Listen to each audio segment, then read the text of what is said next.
안녕하세요. 최재권의 대출학교 최재권입니다. 여러분들이랑 같이 담보 등록하는 것까지 봤습니다. 우리 앞에 있는 여신업무방법서의 규정들 다 배웠고요. 대출 가능 금액 계산하는 거 배웠고요. 손님한테 서류 안내 드리는 거 어떤 서류 조심할지도 배웠고요. 자서하는 것도 배워봤고요. 자서 끝난 다음에 손님한테 전산 어떻게 하는지도 한번 해봤고요. 손님이 신용대출 왔을 때 우리가 어떤 것들 전산 가지고 보고 어떤 대출 해야 되는지도 배워봤고요. 또 뭐 배웠을까요? 뭐 등등등 담보등록도 배워봤고 이제 거의 막바지입니다. 이제 남아있는 게 몇 가지 없는데요. 우리 담보등록까지 하고 나면 DSR 그리고 RTI 이런 거 산정해 볼 수 있거든요. 그런 거 한번 말씀드릴 거고 대출 실행에 관련된 이야기 좀 드려볼 거고 사후관리 말씀드릴 거고 담보신탁 말씀드릴 거고 그 정도쯤이 제가 여러분한테 마지막까지 드리고 싶은 한마디입니다. 그렇다고 생각해 주시고 오늘 영상 시작해 보겠습니다. 오늘 영상은 DSR에 관련된 거 말씀드려보려고 하거든요. 오늘은 DSR 관련해서 말씀드려보려고 합니다. DSR이 뭐냐? 총 부채 상환 비율인가 봐요. 총 부채 상환 비율. 이거 앞서서 DTI라는 제도도 있었거든요. DTI는 뭐였냐? 내 소득 대비해가지고 주택에 대한 원리금만을 계산했습니다. 사실은 지금도 원리금은 주택담보대출에만 나가기 때문에 이게 좀 더 맞는 것 같지만 뭐 규제가 DSR 제도로 넘어온 지도 꽤 오랜 시간이 됐기 때문에 DSR에 맞춰서 살아야죠. 옛날 얘기는 필요 없습니다. 그래서 디테일에서 더 강화된 게 DSR이다라고 보시면 될 것 같아요. 총 부채에 대해서 원금을 얼마 정도 상환하느냐라는 걸 보고 있습니다. DSR 산식이고요. 금융회사의 모든 대출의 연간 원리금 상환액입니다. 그래서 여기 모든에는 부동산 당연히 들어가고요. 신용 들어가고요. 전세론, 이런 전세자금 대출도 들어가고요. 캐피탈 이런 것도 들어갑니다. 또 뭐 들어갈까요? 카드론 이런 것도 들어가고 다 들어가요. 모든 자가 들어갔기 때문에 모든 대출금에 대해서 연간의 원리금 상환액을 계산을 합니다. 이것들 모두 다 계산을 한다. 심지어 원금 상환을 안 하고 있는 그런 대출들도 원금 상환을 마치 하는 것처럼 계산하기 때문에 우리가 지금 가계대출이 매우 힘든 상황이 바로 이것 때문에 그렇다라고 얘기를 하고 있습니다. 그 다음에 밑에는 연소득이고요. 이런 얘기를 한번 산식이다라고 말씀드리고 하나하나씩은 또 뜯어서 보겠습니다. 차주 단위 DSR이라고 있고요. 1억이 초과하는 순간부터는 금융기관에 대출이 1억이 초과하는 순간부터는 차주 단위 DSR이라고 해서 정부에서 규제를 직접 합니다. 직접 규제해요. 요거에서 우선 적용을 하게끔 되어 있습니다. 주택담보대출만 한정하는 게 아니고요. DSR은 모든 가계대출에서 다 적용을 받고 있습니다. 조합은 총 대출액, 타 금융기관 포함이에요. 타 금융기관 포함 총 대출액이 1억 원을 초과 대출 신청금액 포함해서 한도대출 같은 경우에는 빼버리면 되니까 한도금액 기준으로 보고요. 차주에 대해서 가계대출 모든 가계대출을 하는데 원리금 상환 비율 DSR을 50% 이내에서 취급을 해야 됩니다. 그래서 굉장히 빡빡하게 적용이 되어 있습니다. 차주 단위 DSR은 자체 DSR보다 우선해서 적용하기 때문에 어쩔 수 없죠. 이게 정부 규제인데. 정부 규제이기 때문에 좀 더 빡빡하게 적용이 되고 있다라고 보시면 될 것 같아요. 예외는 다음에 하나에 해당하는 경우 신규 대출 취급하는 경우 DSR 산출 대상에서 빼버릴 수 있습니다. 다만 다른 가계자금 심사 시 DSR 산출을 위한 기존 부채는 포함이에요. 이번 것은 내가 그래 이 대출 나가는 것들은 계산하지 않아. 하지만 이거 말고 다른 거에는 포함입니다. 포함. 예를 들어 볼까요? 우리 햇살론 같은 거 DSR 안 보고 나가거든요. 근데 햇살론이 있는 분이 다른 대출을 받는다 그러면 이 햇살론이 DSR에 포함이 된다. 이런 식으로 생각하시면 됩니다. 전세자금 대출이라고 해서 전세 보증금 대출 있어요. 보증금 내는 대출 요거 DSR 계산하지 않습니다. 대신 이것들이 다른 대출 받는데 전세자금 대출이 있으면 여기다가 포함은 된다. 계산이 된다. 이런 식으로 생각하시면 좋겠습니다. 대표적인 것들이 중도금 대출, 이주비 대출 뭐 이런 것들이고요. 서민금융상품 아까 햇살로 말씀드렸잖아요. 사이돌 같은 경우 그렇고 300만 원 이하의 소액 대출은 솔직한 얘기 DSR에 영향을 잘 안 미칩니다.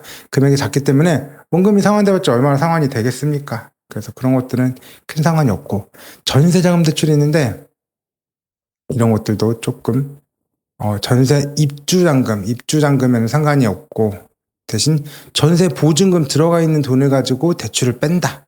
뭘까요? 생활비 대출입니다. 생활비. 전세는 들어갈 때 내는 돈도 전세 자금 대출이라고 해서 들어갈 때 내는 돈도 있고요. 있는 보증금을 가지고 생활비를 빼는 것도 있습니다. 얘는 안 된다. 처음에 들어가는 돈은 된다. 라는 얘기를 생각하시면 될 것 같고요. 상속이나 채권 보전 이런 것들은 어쩔 수가 없죠. 여신혼방법소 제3편 4장 4절에서 채무조정 제도라고 해서 지금 힘들어. 이렇게 하는 것도 있어요. 뭐 우리가 영어로 해서 프리 워크아웃 또는 워크아웃 뭐 이렇게 얘기하더라고요. 이런 것들이 있는데, 이론제대 같은 경우에는 이미 나가 있는 대출이에요. 안 나가는 게 아니야.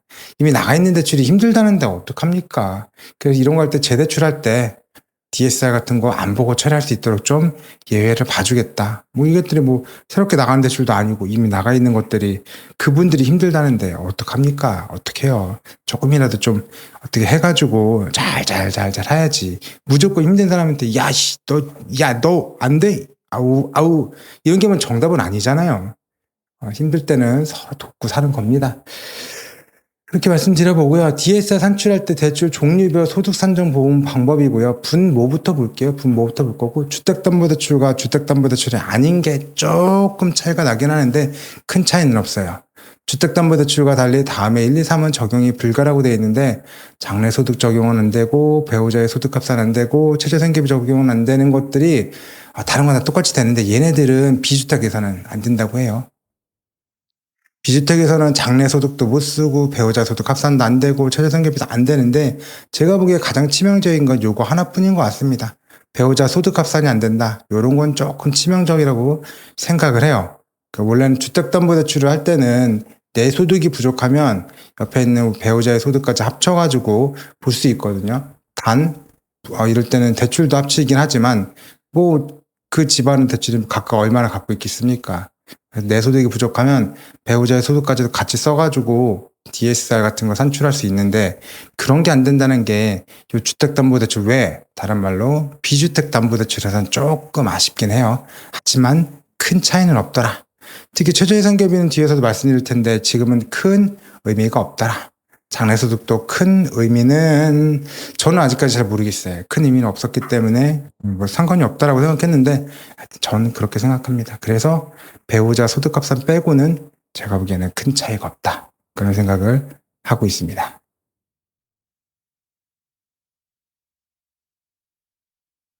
연소득 산정이고요. 연소득은 뭐로 볼 거냐, 뭐를 원칙으로 할 거냐, 증빙소득을 원칙으로 합니다.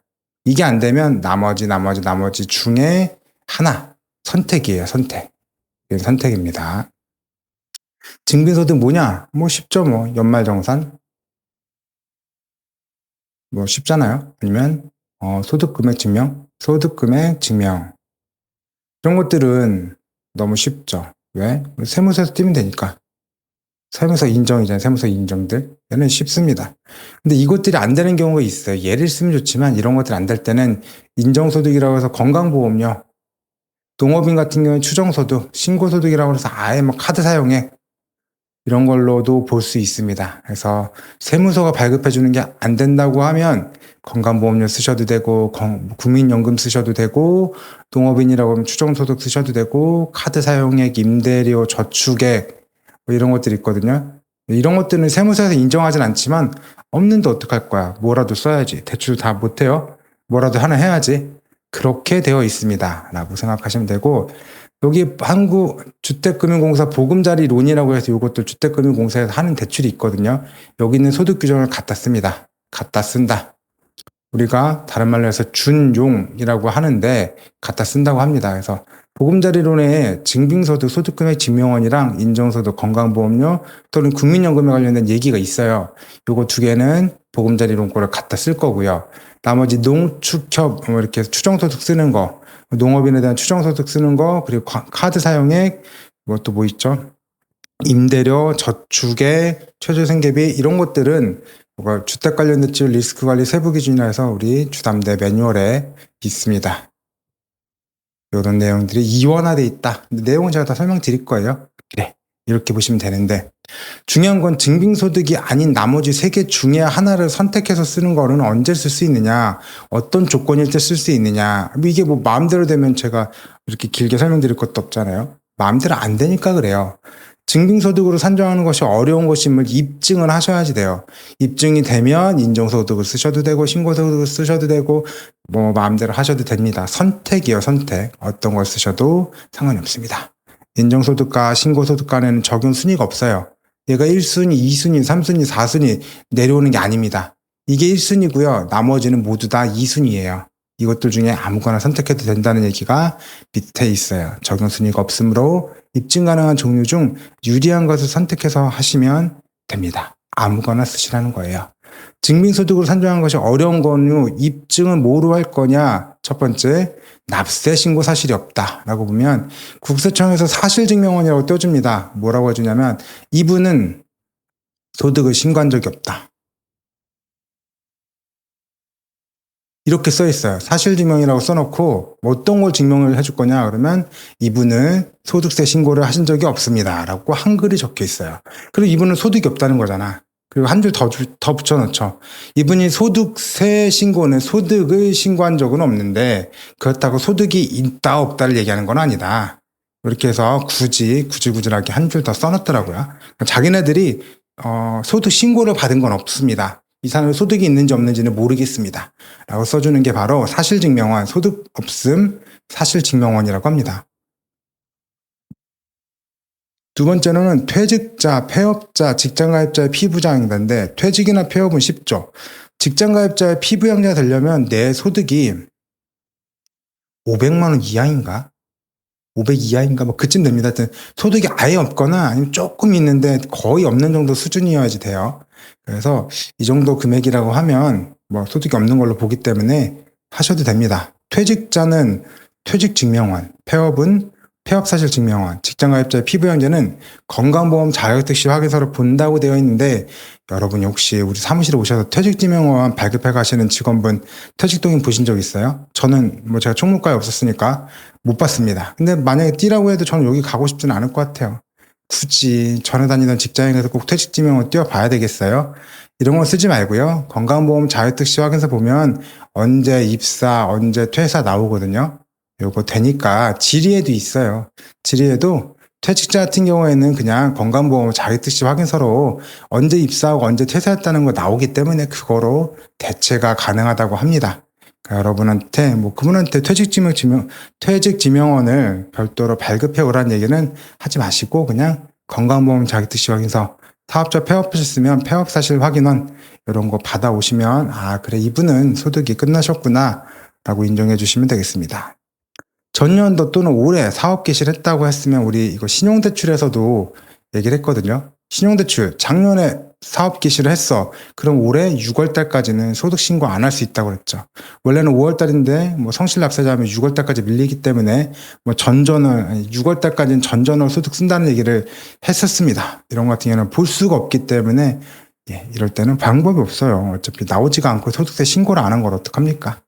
마지막에 부부 합산 소득이 2,400만 원 이하인 경우고요. 자주 및 배우자의 증빙소득 확인 서류 또는 증빙소득 확인이 어려운 경우 입증서류에서 내가 소득이 있으면 그 소득 서류를 가져와 가지고 소득을 합산해 보는 것도 되고요. 소득이 없으면 어떡해요? 납세 신고 없음, 소득 없음 사실증명 가져오든가 직장가입자의 피부양자라고 건강보험 가져오시든가 아니면 나 사업을 새롭게 개시했다고 사업 개시를 확인할 수 있는 사업자 등록증, 사업자 등록 증명원 이런 걸 가져오시면 된다는 내용이거든요. 근데 여기서 맹점이 있습니다. 제가 한번 설명드려 볼게요. 여러분도 저도 직장인이에요. 우리 직장인 뭐라고 불러요? 유리지갑이라고 불러요. 왜 유리지갑이에요? 투명하니까. 이 반대가 뭐예요? 자영업자잖아요. 자영업자는 유리지갑이 아닌 거 뭘까요? 그렇게 투명하지 않다는 걸 여러분이 이해하실 것 같아요. 우리 남편은 근로자예요. 소득이 한 4천만 원 정도 됩니다. 그 배우자 자영업자신데 진짜 힘들어. 사업이 진짜 안 돼가지고요. 어쩔 수 없어. 마이너스 1,000만 원. 마이너스 1,000만 원 너무 적다. 2천만 원 정도 예시를 해야 돼요. 그래야지 계산이 되니까 2천만 원이라고 그래요. 그러면 한쪽에서 4천만 원을 벌었지만 한쪽에서는 2천만 원을 까먹었으니까 이 부부의 실질 소득은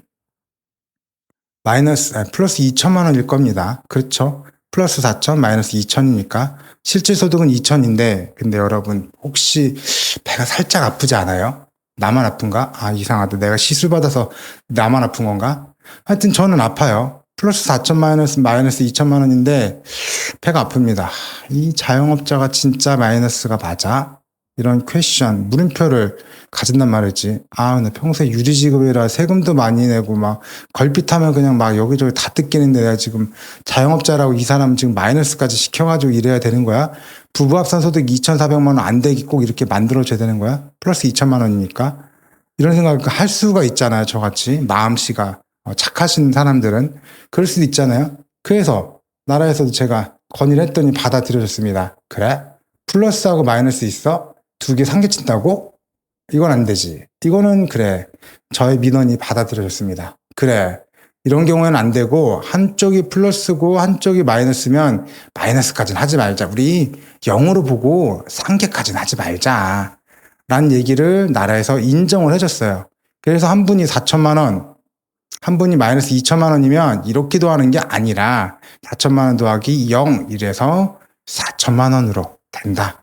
라는 얘기를 하고 있습니다. 그래서 조금 억울한 마음이 가라앉았습니다. 제 아픈 마음도 조금 가라앉네요. 이런 식으로 보면 되겠다. 그래서 어떤 것들이 중요한지 아느니까 우선순위는 없으니까 아무거나 하나 선택해서 쓰시면 되겠다. 라는 얘기를 하고 있어요. 그게 제일 중요하고요. 나머지 증빙소득이 입증하기 어려운 경우를 찾는 게 첫 번째로 중요하고 이 네 가지 중에 뭐라도 하나 한다면 아무거나 손님한테 유리한 걸 쓰면 된다는 그 내용이 두 번째로 중요합니다. 그래서 원래는 요인소득 산정 기준 해가지고 증빙소득 있잖아요. 건강보험이란다. 소득금액 증명, 소득증명이라던가 아니면 연말정산이라던가 이런 것들을 받으실 때 2년간의 소득을 가져오셔가지고 이 차이가 많이 난다, 적게 난다 이걸 보셔야 됩니다. 최근 2년간의 증빙소득을 확인해서 최근 1개년의 증빙소득을 원칙적으로 씁니다. 작년에 얼마고 올해 얼마니까 그래 올해 것만 쓴다 라고 하는 게 맞는데요. 최근 2년 걸 2개년치를 받아봤더니 이 차이가 좀 커. 얼마나 크냐면 20% 차이야.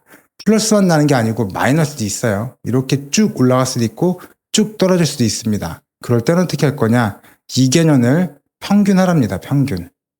하라는 게 두 번째고요. 단 증가한 증빙소득이 지속 가능성을 가진 상시소득임을 차주가 입증하는 경우에는 최근 1개년 소득으로 산정할 수 있다. 올라갔는데 이게 아니야. 이게 이벤트가 아니라 이게 항상 이래. 이런 것도 증명해 준다 그러면 평균 내지 않는다고 해요. 떨어졌을 때는 평균을 내주는 거고 올라갔을 때는 항상 이 정도 소득이 발생할 수 있다라고 인정을 해줄 수 있다라는 얘기를 하고 있고요. 1년 미만의 소득이라고 하면 10% 차감해서 연소득으로 산정을 한다고 되어 있습니다. 환산한대요. 환산. 그리고 인정소득, 건강보험료 또는 예외적으로 인정소득과 신고소득 할 수 있는데요.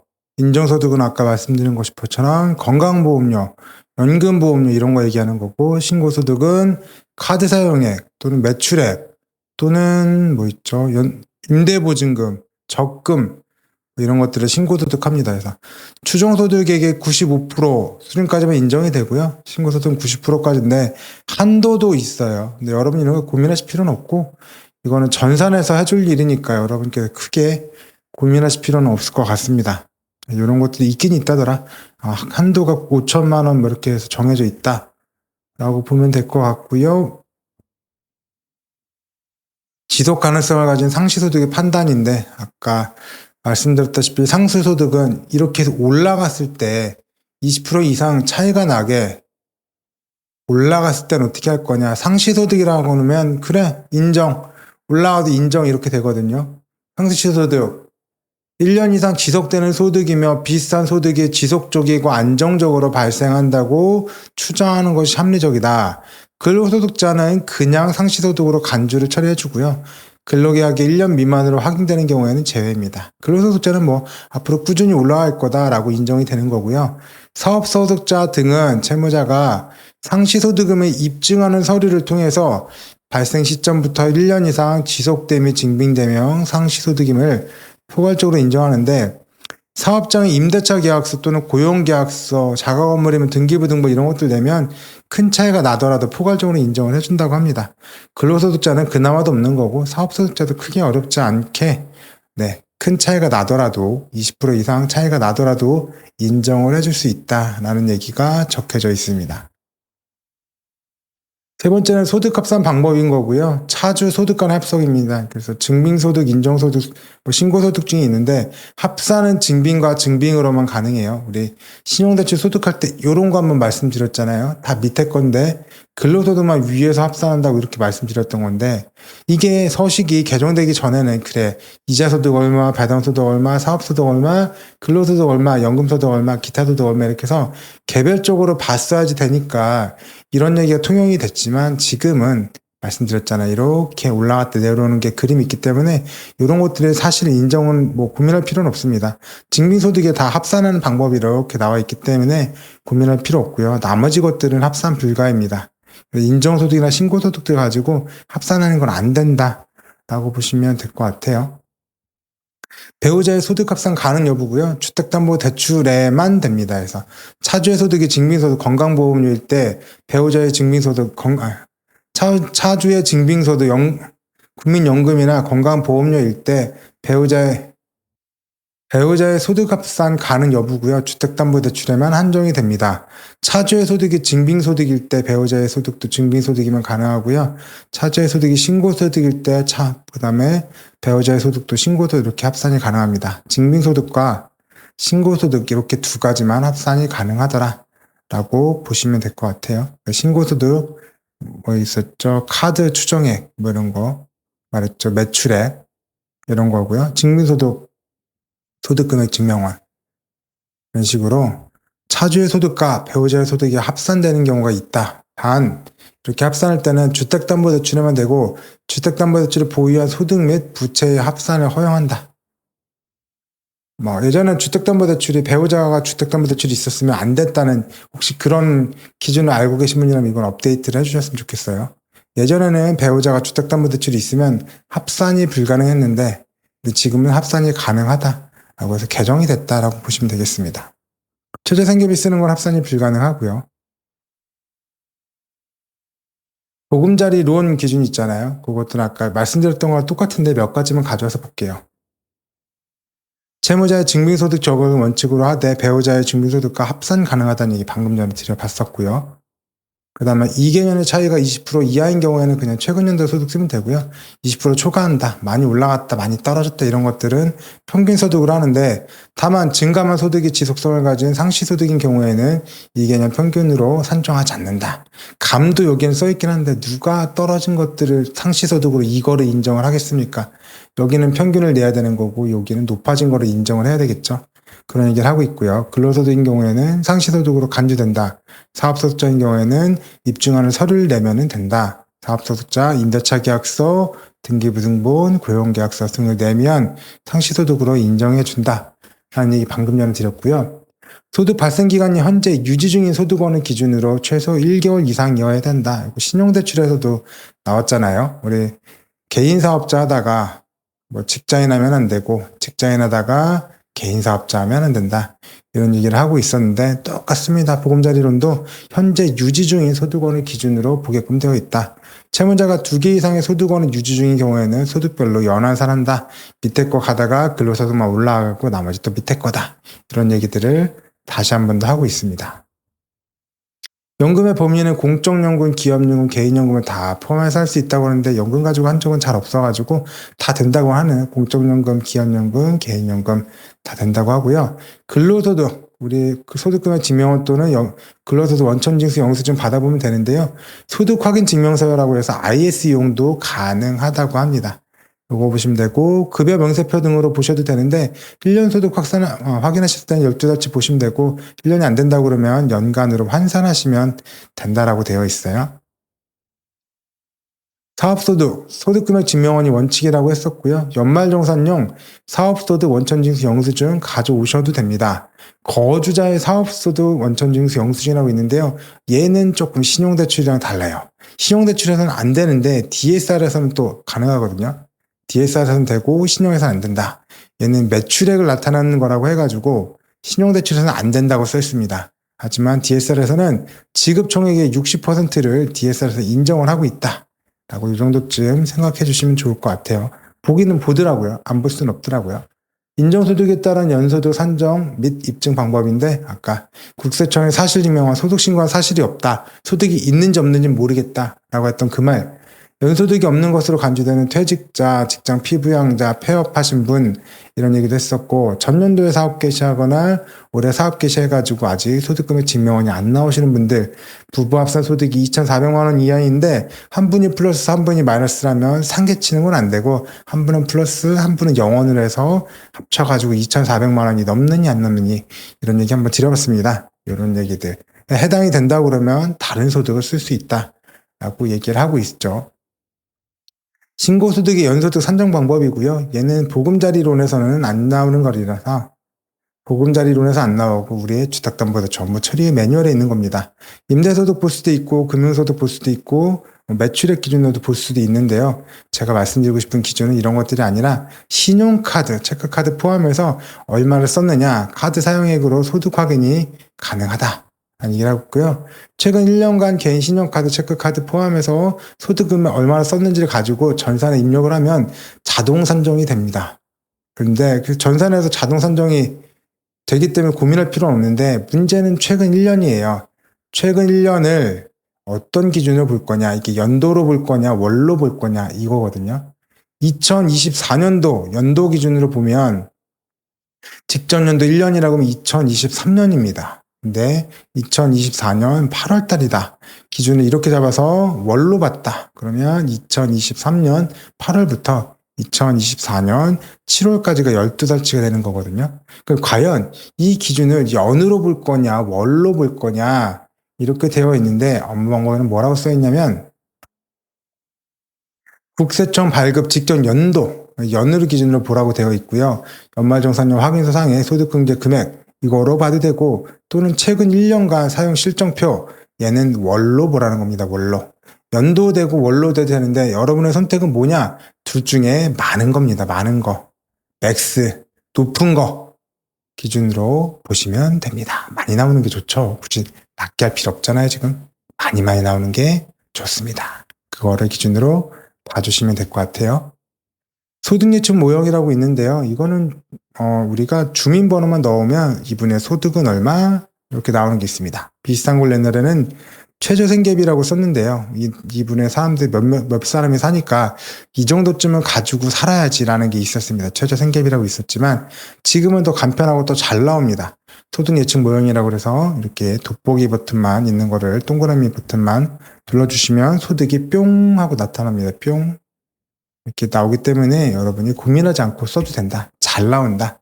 그래서 우리가 소득이 있음을 입증하지 못한다고 그러면 그냥 소득 예측 모형을 써도 큰 문제는 없다.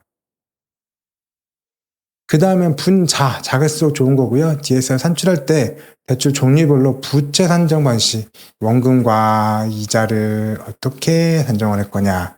소득도 중요하지만 대출도 중요하다. 여러분이 소득은 여러분이 서류를 받아서 봐야 되기 때문에 중요한 거 맞아요. 근데 대출은 이 정도는 거 가지고 여러분이 운용을 해야 되기 때문에 그래요. 우리가 그냥 딱 보더니 고객님 안 되는데요 라고 얘기하고 끝나면 쉽죠. 저도 그거 쉬운 거 압니다. 근데 여기서 또 방법을 방법을 찾으려고 하면 소득 가지고도 머리를 써야겠지만 대출 가지고도 머리를 써야 되니까 그래서 여러분들이 이런 부분을 조금 정확하게 알고 가면 좋겠다 라는 얘기를 하고 있는 거고요. 주택담보대출 주거용 오피스텔 포함으로 좀 개정이 됐습니다. 그래서 원금을 어떻게 계산하고 이자를 어떻게 계산할 거냐인데 주택담보대출 또는 주거용 오피스텔이라고 하면 상환 형태에서 원금은 전에 분할 상환하는 것밖에 없죠. 우리 원금 일부 분할 상환은 없기 때문에 이런 것들을 할 때는 분할 개시 이후에 실제 상환하는 기준이다. 그래서 주택담보대출 아니면 주거용 오피스텔 기준으로 30년이라고 볼게요. 3억 대출을. 그럼 1년은 원금을 1천만 원씩 갚는 걸로 계산을 합니다. 그리고 여기 딸리는 이자 있으면 이자는 그냥 실제 상환액이니까 실제 상환액입니다. 얼마나 정도를 내는지를 보는 거예요. 주택담보대출이나 주거용 오피스텔 3억을 30년 정도 한다고 그러면 단순하게 나눠서 1년에 1,000만 원씩 원금을 상환을 한다. 이렇게 보는 거고, 만기가 40년이라고 하면 3억 나누기 40년 이러겠죠. 한 1년에 750만 원씩 원금 상환하는 걸로 보고 여기다 이자를 계산해서 분자 잡힐 겁니다. 50년이라고 그러면 3억 나누기 50년 해서 1년에 600만 원 이런 식으로 계산이 될 거고요. 오피스텔 같은 게 조금 독특한데 오피스텔은 주택담보대출이 아니기 때문에 이자만 내는 대출도 있습니다. 이자만 내는 대출은 주택담보대출처럼 원금 상환액을 인정을 해주진 않고요. 뒤에 있는 비주거용 부동산으로 봅니다. 설명 다시 드릴게요. 지금 여기서 말씀 주택담보대출은 3억이라는 돈을 30년으로 나누고 40년 나누고 50년으로 나눴잖아요. 실제 상환하는 금액만큼 이렇게 인정을 해줬는데 이자만 낸다. 주거용 오피스텔인데 여기 이자만 낸다라고 하면 이렇게 보는 게 아니라 뒤에 있는 기준을 따르도록 되어 있다라고 볼게요. 일단 전세자금 대출이 있습니다. 전세자금 대출 뭐냐? 입주할 때 들어가는 돈이에요. 입주할 때. 이거는 상환 방식 무관하고 원금은 계산하지 않아요. 이자만 계산합니다. 전세 보증금 담보대출이라서 전세 생활비 대출이 있거든요. 이런 것들은 대출 총액을 4년 동안 나눠 갚는 걸로 계산하고요. 신용대출을 분할상환한다고 그러면 뭐 약정하는 기간 동안 볼 거고 분할상환 아니라고 그러면 5년 동안이 봅니다. 비주택담보대출은 상환 방식 무관하고 무조건 8년짜리로 보는데 우리가 제일 힘들어하는 건 얘 때문에 그래, 얘 때문에. 우리가 농지로 3억 정도 대출이 있다고 할게요. 아까 주택도 3억이라고 했잖아요. 주택 3억이면은 우리가 30년 분할 상환할 때 얼마에 계산됐냐면 연 1천만 원을 원금으로 갚는다고 계산이 됐습니다. 플러스 알파 이자가 있겠죠. 농지를 3억을 계산할 때 원리금 계산한 게 얼마나 되냐면 몇 년이 됐든 이런 건 다 무시하고요. 무조건 8년짜리로 끊습니다. 3억 나누기 8년 하면은 4, 8, 30이니까 4천 안 될 거고 한 3,750? 3천 뭐 이쯤 되겠죠. 한 4천 좀 안 될 겁니다. 이 정도 금액이 원금이고요. 플러스 알파 이자예요. 여기서 이미 한 4배 정도 비율이 차이가 납니다. 내 소득이 만약에 5천만 원이었다. 막 이렇게 볼게요. 그럼 5천만 원 중에 농지로 할 때는 내 소득이 5천만 원 중에 원금만 3,750만 원 정도가 나간다라고 보는 거고요. 주택이라고 볼 때는 내 소득이 5천만 원인데 원금 상환은 1,000만 원. 이렇게 보는 겁니다. 그럼 여기가 비율이 75% 정도 될 거고요. 이쪽은 20% 정도 되겠네요. 비율만 따져봤을 때는. 그쵸. 여기 비율이 엄청나게 차이가 나는 겁니다. 지금 주택과 농지는 그래 이자를 내는 건 농지가 이자만 내는 것도 가능하니까 실제 부담액은 훨씬 더 적을 수도 있지만 DSR 계산이라는 부분에서 봤을 때는 DSR 아까 50% 기준이라고 했거든요. 50%가 넘으면 대출이 안 된다고 말씀드렸어요. 차주 단위 DSR.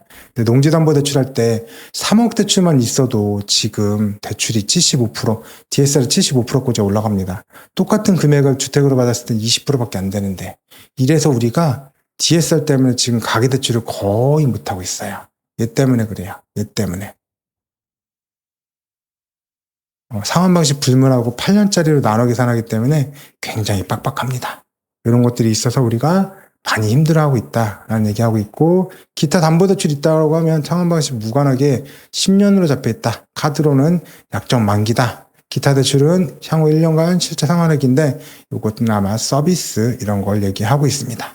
그래서 우리가 힘든 이유는 얘 때문에 그렇다. 비주택 담보대출 때문에 그렇고 우리가 이래서 이런 것들을 농지, 취득자금 같은 경우에는 어떻게든 영농자금으로 빼려고 한다. 영농자금이보다 기업자금이기 때문에 어떻게든 빼보려고 하고 있다더라. 라는 얘기를 하고 있습니다. DSR에서 빠지기 때문에 그래요.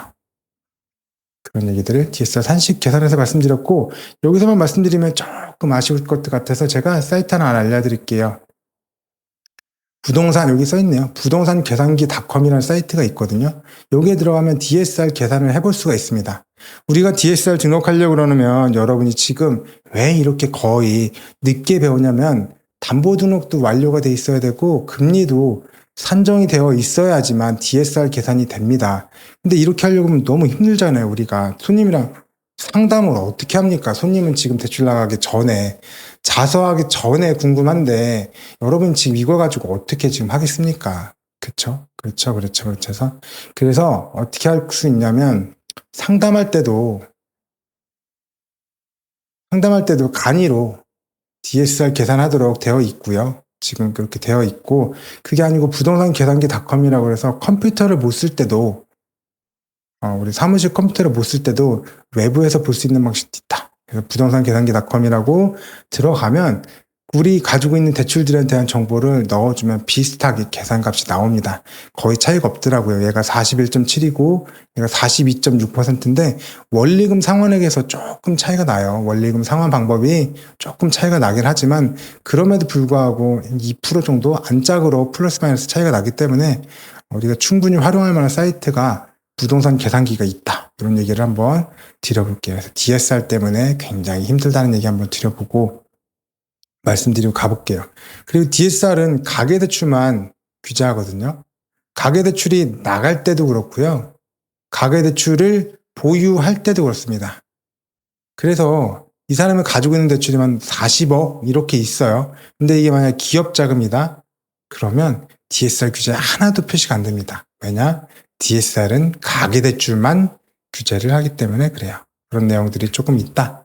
라고 설명드려볼게요. 뒤에는 똑같이 부동산 계산기닷컴인데 얘는 원금 균등, 원리금 균등입니다. 아까 거는 원금 균등, 얘는 원리금 균등이에요. 똑같이 46% 나왔고 46.7%인데 자, 아까 게 뭐라고요? 앞에 게 42% 나와 있는 건 원금 균등이라고 그랬고요. 46% 나와 있는 건 원리금 균등입니다.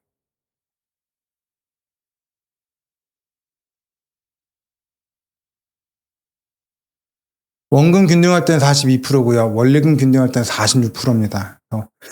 저는 원금 균등이 첫 달에 갚아지는 첫 금액이 더 크거든요.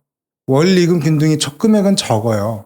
적다인데 뭐 물론 나중에 비교하고 나면 전체적으로 내는 돈은 원금 균등이 더 적습니다. 이자가 빨리빨리 줄어들기 때문에 그렇긴 하지만 일단 한 달 한 달 줄어드는 내는 것들은 원리금 균등이 더 적어서 원리금 균등이 더 DSR도 낮게 나올 거라고 생각을 했거든요.